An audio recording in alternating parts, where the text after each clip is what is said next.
À quoi faut-il faire attention au début d'une rencontre et au début d'une relation avec une fille? Quelles erreurs commettons-nous, nous, les hommes? Quels signaux et avertissements manquons-nous dès le départ? Voilà que tu rencontres une femme. Qu'aperçois-tu immédiatement? Sur quoi faut-il se concentrer?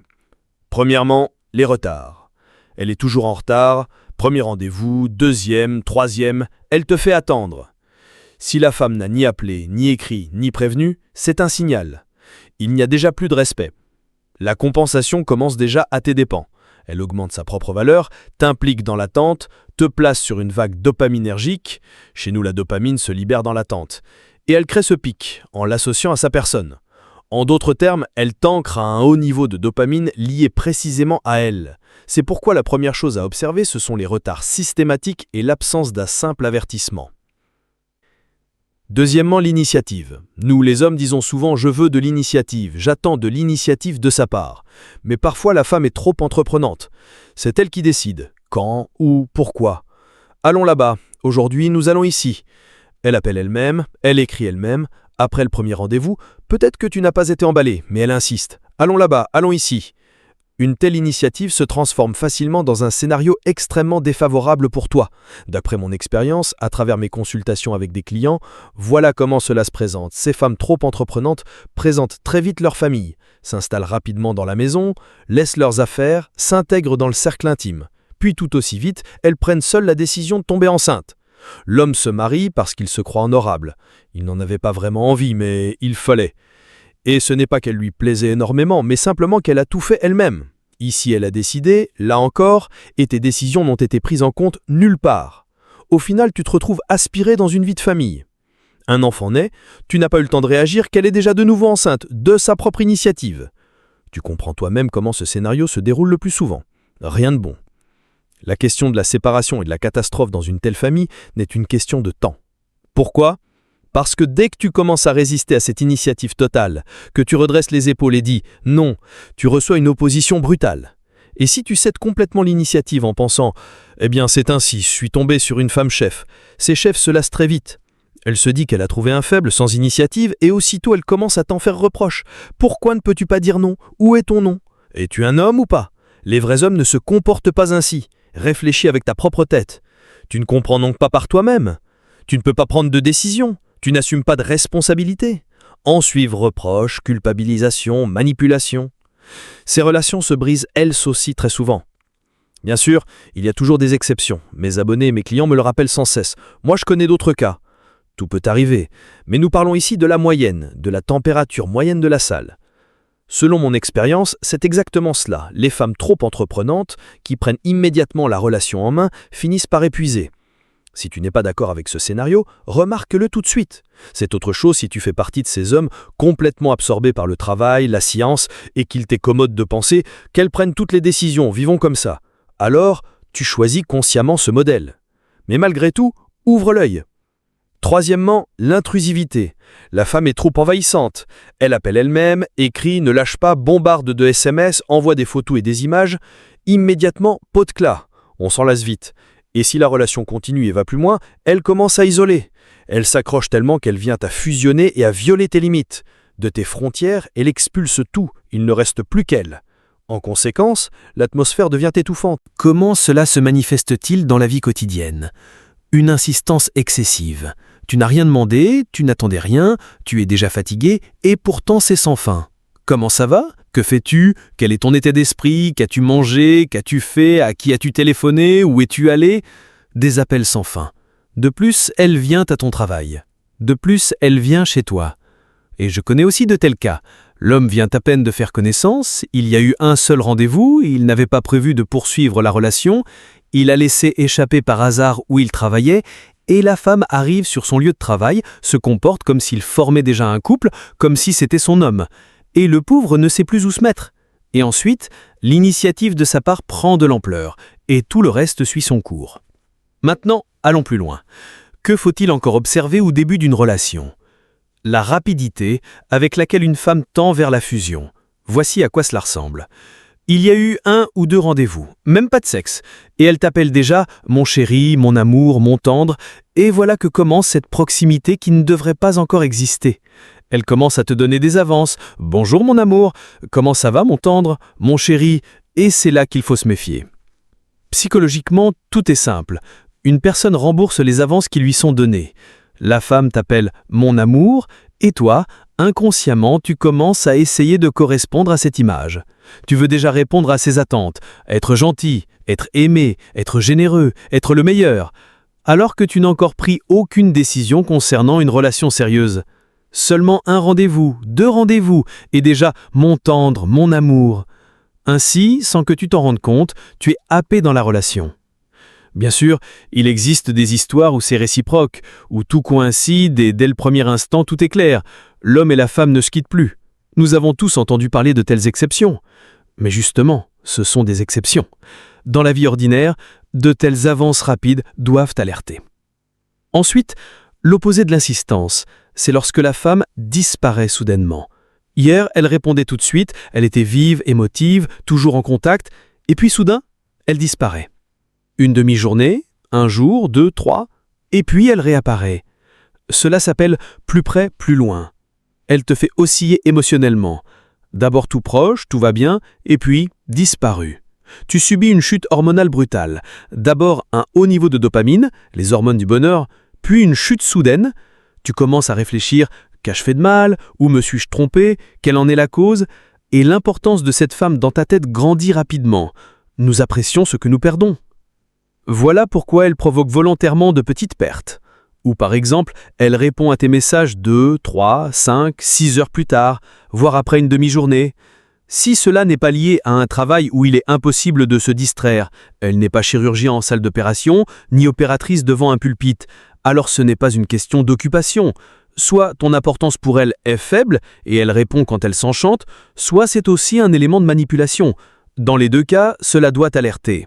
Ensuite, observe quand la femme généralise, du genre « tous les hommes sont comme ça »,« toutes les femmes sont comme ça »,« tous les boulots sont nuls », ou encore « tous les hommes sont des salauds et toi tu es l'exception »,« toutes les femmes sont banales et moi je suis la reine ». De telles généralisations sont un signal inquiétant, parce qu'ensuite elle te rangera dans le même sac. Aujourd'hui, tous les hommes sont radins, demain toi aussi tu deviendras un radin de salaud. Prête attention aussi à la façon dont elle parle de ses ex. Si elle les couvre de boue, c'est mauvais. Cela veut dire qu'elle fera pareil avec toi. Une relation, c'est toujours 2 personnes. Il y a toujours des qualités et des défauts. Si elle ne voit que les défauts et qu'elle déverse des saletés, sache qu'un jour ce sera toi l'ex-salaud. D'un autre côté, si elle commence à vanter son ex, ce n'est pas bon non plus.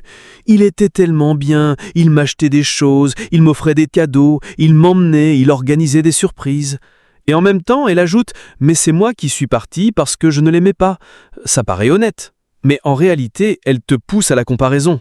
En gros, regarde qui j'avais, relève la barre et sois à la hauteur. Voilà ce qu'il faisait. Fais pareil, mais encore plus pour que je t'aime. C'est une augmentation directe de sa propre valeur à tes dépens. À quoi faut-il faire attention au début d'une rencontre et au début d'une relation avec une fille?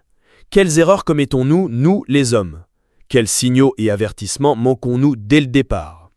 Voilà que tu rencontres une femme. Qu'aperçois-tu immédiatement? Sur quoi faut-il se concentrer? Premièrement, les retards. Elle est toujours en retard, premier rendez-vous, deuxième, troisième, elle te fait attendre. Si la femme n'a ni appelé, ni écrit, ni prévenu, c'est un signal. Il n'y a déjà plus de respect. La compensation commence déjà à tes dépens. Elle augmente sa propre valeur, t'implique dans l'attente, te place sur une vague dopaminergique. Chez nous, la dopamine se libère dans l'attente. Et elle crée ce pic en l'associant à sa personne. En d'autres termes, elle t'ancre à un haut niveau de dopamine lié précisément à elle. C'est pourquoi la première chose à observer, ce sont les retards systématiques et l'absence d'un simple avertissement.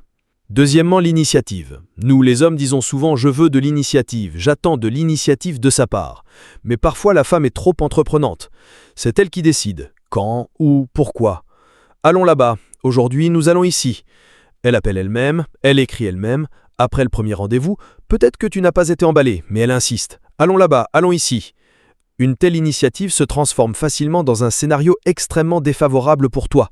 D'après mon expérience, à travers mes consultations avec des clients, voilà comment cela se présente. Ces femmes trop entreprenantes présentent très vite leur famille, s'installent rapidement dans la maison, laissent leurs affaires, s'intègrent dans le cercle intime. Puis tout aussi vite, elles prennent seules la décision de tomber enceinte.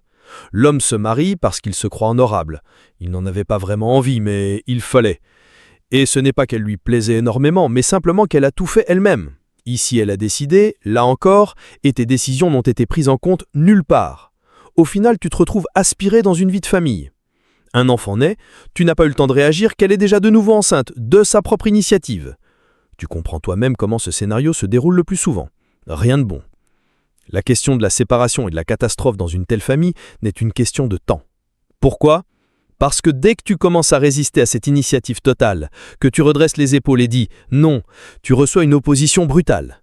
Et si tu cèdes complètement l'initiative en pensant « eh bien c'est ainsi, je suis tombé sur une femme chef », ces chefs se lassent très vite. Elle se dit qu'elle a trouvé un faible sans initiative et aussitôt elle commence à t'en faire reproche. Pourquoi ne peux-tu pas dire non ? Où est ton non ? Es-tu un homme ou pas ? Les vrais hommes ne se comportent pas ainsi. Réfléchis avec ta propre tête. Tu ne comprends donc pas par toi-même. Tu ne peux pas prendre de décision. Tu n'assumes pas de responsabilité. En suivent reproches, culpabilisation, manipulation. Ces relations se brisent elles aussi très souvent. Bien sûr, il y a toujours des exceptions. Mes abonnés et mes clients me le rappellent sans cesse. Moi, je connais d'autres cas.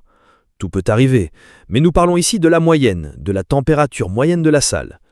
Selon mon expérience, c'est exactement cela. Les femmes trop entreprenantes, qui prennent immédiatement la relation en main, finissent par épuiser. Si tu n'es pas d'accord avec ce scénario, remarque-le tout de suite. C'est autre chose si tu fais partie de ces hommes complètement absorbés par le travail, la science, et qu'il t'est commode de penser qu'elles prennent toutes les décisions, vivons comme ça. Alors, tu choisis consciemment ce modèle. Mais malgré tout, ouvre l'œil. Troisièmement, l'intrusivité. La femme est trop envahissante. Elle appelle elle-même, écrit, ne lâche pas, bombarde de SMS, envoie des photos et des images. Immédiatement, pot de clat. On s'en lasse vite. Et si la relation continue et va plus loin, elle commence à isoler. Elle s'accroche tellement qu'elle vient à fusionner et à violer tes limites. De tes frontières, elle expulse tout. Il ne reste plus qu'elle. En conséquence, l'atmosphère devient étouffante. La même chose concerne la famille. Surtout, regarde la présence du père. Une femme qui a grandi sans père, c'est souvent très vite ensorceler un homme, entrer dans une relation de façon éclatante, donner beaucoup d'avance, tout promettre d'un coup. Mais vivre ensuite, elle ne sait pas comment.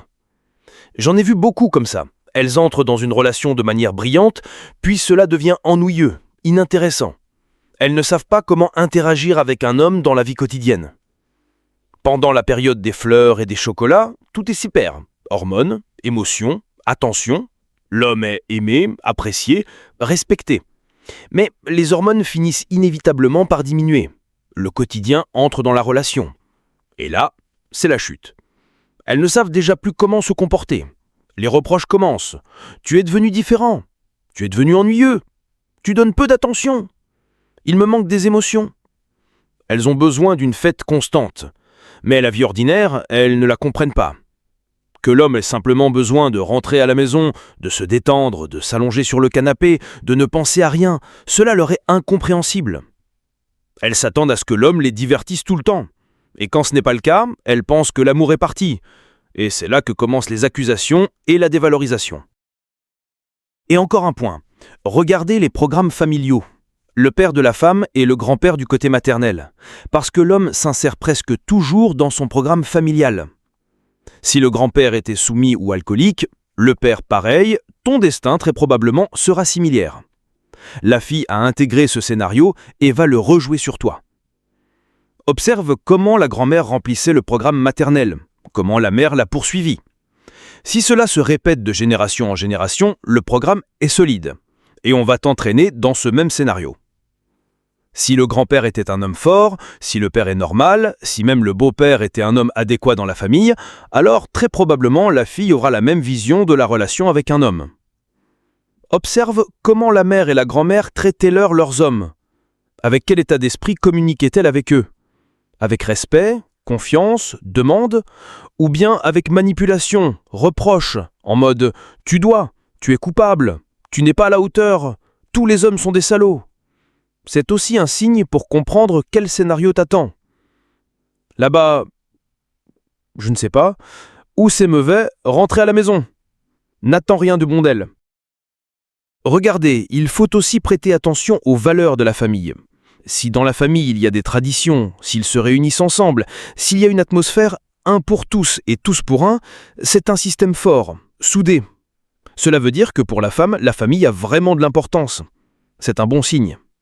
Mais si au contraire, la famille s'est toute disputée, tout le monde est en conflit, personne ne parle avec personne, ils ne font que se nuire, se venger, s'affirmer aux dépens des autres, faire des coups bas pour un bénéfice personnel, tirez-en les conclusions.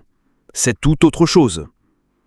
Une situation, quand la famille est soudée, ils se réunissent pour les fêtes, s'aident avec de l'argent, se soutiennent psychologiquement, sont prêts à accueillir et donner le dernier qu'ils ont.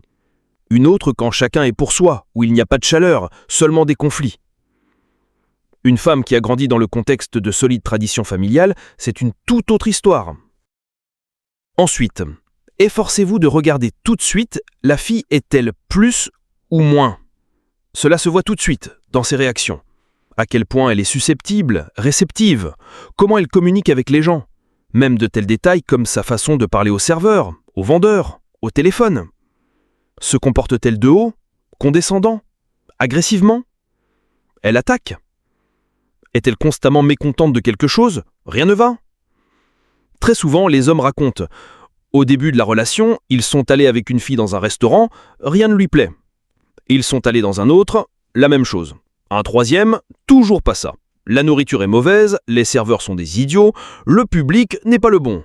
Puis la vie l'est comme il ne faut, puis elle a été insolente avec quelqu'un, puis elle s'est vexée, puis encore de l'agressivité. Voilà, ça est la fille moins. Regardez son impulsivité. Les femmes impulsives se révèlent souvent être des psychopathes. Au début de la relation, quand il y a le mode démo, quand on montre normalement que le meilleur, si déjà à cette période se manifeste susceptibilité, colère, hystérie, instabilité, cela fleurira ensuite de manière éclatante. Mais une fille plus, c'est tout autre chose. Elle arrondit les angles, est amicale, se sent bien dans n'importe quel groupe, sait plaisanter, s'amuse partout. Même si le plat est raté, elle le prendra avec humour. Eh bien, tant pis, ça arrive. Une telle fille attire aussi du positif autour d'elle, de bonnes amies, une communication légère. Et c'est ici que les hommes commettent souvent une erreur. Ils voient un moins chez une femme et commencent à se blâmer. Peut-être que je ne suis pas à la hauteur, je ne lui ai pas plu, il y a quelque chose qui cloche chez moi. Et ils se mettent à s'efforcer, blague, attention, mais elle devient de plus en plus acide. L'homme perd en estime de soi et pense « c'est de ma faute ». Non, mon ami, ce n'est pas toi, c'est elle qui a un problème. C'est tout simplement une fille moins. Très souvent, les hommes ne comprennent pas comment interagir avec une femme. Que lui répondre? Comment se comporter?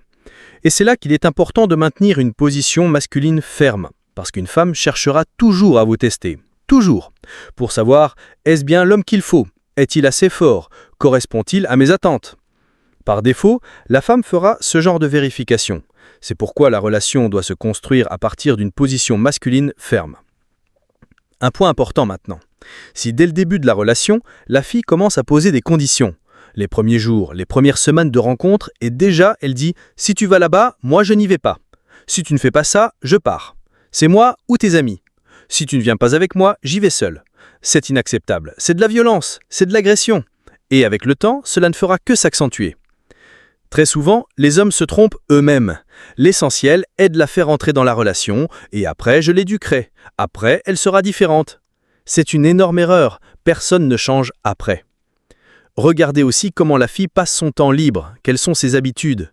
Si tout son temps est consacré à des bavardages creux avec ses amis, aux réseaux sociaux, aux bars, aux boîtes de nuit, au shopping sans fin, tirez-en vos conclusions. Si elle a l'habitude de se prendre en photo sans arrêt, de tout publier, de chatter avec n'importe qui, de rigoler vulgairement avec ses copines, tout cela fera partie de votre vie. Aujourd'hui, cela peut sembler mignon, mais demain, cela vous exaspérera. C'est autre chose si elle a des habitudes adéquates. Sport, chien, livres, cours, travail sur soi. Là, vous voyez ce qui est acceptable pour vous. Par exemple, pour certains, il est normal que la fille passe du temps avec sa mère. Pour d'autres, c'est une absurdité. Pour certains, qu'elle ait comme hobby le tarot. C'est acceptable. Pour d'autres, absolument pas. Vérifiez tout de suite. Et encore, les mauvaises habitudes. Je vois très souvent une femme, au début de la relation, boit plus que l'homme. L'homme, un verre de bière et elle, 3. Puis du cognac, puis encore autre chose. Et cela en permanence. Ou bien le tabac. Elle peut dire « mais j'ai déjà arrêté ». Mais mon ami, ne te fais pas d'illusions. Comme elle a arrêté, ainsi elle recommencera. Les hommes pensent « avec moi, elle ne boira pas. Je ne la laisserai pas. Je lui ferai arrêter la cigarette ». Tu n'y arriveras pas. Les mauvaises habitudes ne disparaissent que lorsque la personne décide elle-même de s'en débarrasser. Si la fille comprend « j'arrête de fumer parce que pour mon homme fumer est inacceptable, je veux être avec lui », alors là, oui, il y a une chance. Mais si elle ne prend pas cette décision elle-même, oublie. Pose-toi une seule question. Est-ce acceptable pour toi ou non? Et décide tout de suite. Ne vous bercez pas d'illusions qu'ensuite, vous lui imposerez vos conditions et la forcerez à accepter votre choix. Cela ne marchera pas, mes amis, cela ne marchera pas. Je veux aussi aborder le sujet du sexe, de la constitution sexuelle. Regardez, si une femme a une constitution sexuelle élevée, cela se voit tout de suite. Elle est toujours prête au sexe à n'importe quel moment, du jour ou de la nuit. Elle est active, connaît souvent des orgasmes multiples. Au début, l'homme se réjouit. Voilà, j'ai décroché une Cléopâtra. Mais souvent, cela se traduit par le fait qu'elle ne se limite pas à un seul partenaire. Gardez-la en tête. Si une femme a une constitution sexuelle faible, cela se voit aussi dès le début de la relation. Le matin, le jour, le soir, peu d'enthousiasme, presque pas d'initiative, comme si c'était mou. L'homme pense « tant mieux, donc elle est fidèle, pas volagère ». Mais souvent, cela se traduit par très peu de sexe en général, et l'homme se sent pas aimé, inutile, comme si on lui faisait une faveur. « Bon, allez, écarte les jambes, pour toi je le fais ». L'homme se vexe. « Pourquoi est-ce que j'aime ? Est-ce que je ne suis pas un homme ? Il veut l'initiative, il veut que la femme se manifeste. » Et un niveau élevé ou faible de besoins sexuels peut ne pas se jouer de la meilleure façon. Avec le plus, nous nous accommodons souvent, mais les moins doivent être observés à l'avance, comment ils se transformeront en problème. Si une femme a un besoin élevé et que le partenaire est fatigué ou a des difficultés d'érection, la pression et les accusations sont inévitables. Tu n'es pas un homme, tu n'es pas capable, et l'homme s'effondre psychologiquement. L'estime de soi chute, le stress réduit encore plus la libido, et le cycle se referme. La femme peut alors partir à la recherche d'une compensation en dehors de vous. Et inversement, si la constitution est faible, les réductions constantes de la vie intime tuent également le lien. L'attitude envers l'argent, c'est encore un marqueur important. Faites attention. Peut-elle partager? Paie-t-elle elle-même? Comment réagit-elle si vous avez oublié votre portefeuille? Parfois, une femme se positionne comme une petite reine. J'avais un ex, il me donnait tellement, je me suis habitué à un certain niveau. Mais quand il s'agit d'une petite chose du quotidien, mets 200 roubles sur mon téléphone, achète-moi un café, achète-moi des sous-vêtements, c'est une autre chanson. Sujet à part quand tout se réduit à des conversations sur l'argent, à propos de l'argent, à propos de l'argent, à propos de l'argent, pour n'importe quel sujet. Si tout chez une personne tourne autour de l'argent, cela en dit long. Ne dévalorisez pas l'argent, ce ne sont pas simplement des bouts de papier. L'argent, c'est votre temps, vos efforts, vos investissements, vos nuits blanches, votre éducation, vos risques. Et si quelqu'un essaie constamment de vous réclamer, réfléchissez. Si une femme dit « je n'ai pas besoin de rien », souvenez-vous, souvent c'est le contraire. La psychologie féminine aime agir à l'envers. Les mots « je n'ai pas besoin de rien » masquent parfois une revendication. Faites attention aux comportements du type « tout le monde a besoin de moi », aux démonstrations de demande « tout le monde veut me récupérer, ils me promettent monts et merveilles ». Si une femme augmente constamment ainsi sa valeur, c'est artificiel. Le plus souvent, une telle femme a une faible estime de soi et elle essaie de la renforcer par des signaux extérieurs. Les hommes prennent cela au pied de la lettre et commencent à exagérer de manière malsaine l'importance de cette femme dans leur tête. Suivez cela consciemment. Les provocations à la jalousie, une autre technique. La femme fait des pas qui doivent vous remuer, et si vous réagissez, cela sera toujours utilisé. Scénario, tout le monde a besoin de moi, attrapez-moi, sinon quelqu'un d'autre me prendra. L'homme tremble, se dépêche, commence à faire des pas excessifs, et c'est exactement ce qu'on attend de lui. Retenez ceci, les provocations à la jalousie, c'est un marqueur de manipulation. Soyez également attentif à la rapidité avec laquelle elle vous introduit dans la famille. Vous n'avez pas eu le temps de vous en rendre compte et vous êtes déjà invité chez papa et maman, on vous montre l'album de famille, on vous parle des futurs petits-enfants, on discute du voile et du mariage. Si vous n'êtes pas encore prêt, dites non. Souvent, lors de telles réunions familiales, on vous met dans un coin et on vous pousse à une décision. Une dizaine de proches vous regardent et l'homme ressent la pression. Alors, quand est-ce que le mariage? Ne cédez pas à la panique, gardez vos limites. Quand le moment viendra, alors nous déciderons. Les manipulations, c'est encore un autre point important. Si dès le début apparaissent des techniques, elle est vexée et ne parlez plus, tu es une personne normale, tu dois comprendre, tu es un vrai homme, tout cela sont des moyens de vous pousser à un acte auquel vous n'étiez pas prêt. Les mécanismes les plus répandus, l'imposition du sentiment de gulp, les manipulations par le sexe, l'intimidation, tu peux me perdre. Si cela apparaît dès le début, c'est un style familial et il ne changera pas d'un coup de baguette magique. Et enfin, dont je veux parler, votre importance objective doit être à peu près égale ou légèrement supérieure. Quand il y a une grande différence sociale ou matérielle entre partenaires, le plus souvent cela joue mal. Si l'homme a une haute importance objective, éducation, revenus, statut, loisirs, amis, et que la femme a une histoire complètement différente, alors commencent souvent les manipulations, les revendications et les tentatives de se compenser à vos dépens. Très rarement un partenaire s'élève vers le haut, beaucoup plus souvent on tire vers le bas. C'est pourquoi je choisissais un partenaire de la même couche, que la femme soit à peu près au même niveau que vous. Je considère que l'homme doit être légèrement au-dessus, mais dans les limites de la même couche sociale et mentale. Alors il y a moins de risques de conflits chroniques dus à des besoins différents, à une éducation différente et à une compréhension différente de la vie. Ce sont ces signaux auxquels il faut faire attention au début d'une relation. Les hommes ferment souvent les yeux sur beaucoup de choses, mais qui est averti est armé. Suivez les signes, clic 1, clic 2, clic 3, et vous construirez une image plus réaliste de la situation et non des illusions. Merci à tous ceux qui ont mis un like et se sont abonnés à la chaîne. Qu'en pensez-vous? Écrivez-le dans les commentaires et à bientôt dans la prochaine vidéo.